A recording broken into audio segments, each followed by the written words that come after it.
Imagine a world where human cells could act like tiny smart devices, sensing diseases and responding with tailor-made treatments instantly.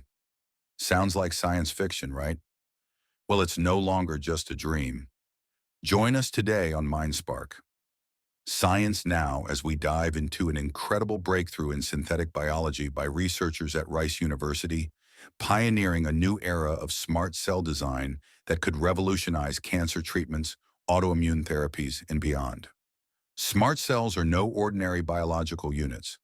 They're engineered with synthetic sense and response circuits, capable of detecting specific signals such as inflammation or tumor markers. Rice University's team, led by Xiaoyu Yang and Caleb Bashor, has developed a modular kit for constructing these smart circuits using a natural cellular process called phosphorylation. This groundbreaking approach promises rapid, programmable cellular responses.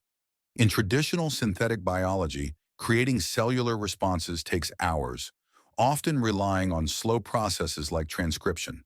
But thanks to this innovative phosphorylation-based method, responses now occur in seconds.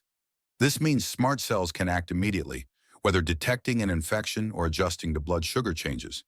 Imagine how this could transform real-time medical treatments. Here's the genius behind the design. The researchers broke down complex signaling pathways into smaller, manageable units that can be linked together. These customizable pathways allow cells to process inputs, like inflammatory signals, and trigger appropriate outputs, such as releasing anti-inflammatory molecules.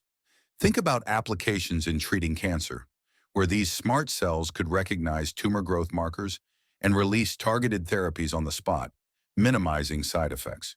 Or in autoimmune diseases, where they could control flare-ups with precise timing. This is personalized medicine at its finest, offering hope for more effective and less invasive treatments. While these smart cells are still in the research phase, the implications are massive. The ability to program human cells opens up new frontiers in medicine. As Rice University's Synthetic Biology Institute Director Carolyn Ajo Franklin puts it, this work takes us from gradually manipulating bacteria to instantly controlling mammalian cells. Truly a new frontier. Breakthroughs like these remind us that the future is being built in labs right now, and it's only a matter of time before these technologies reach clinical settings.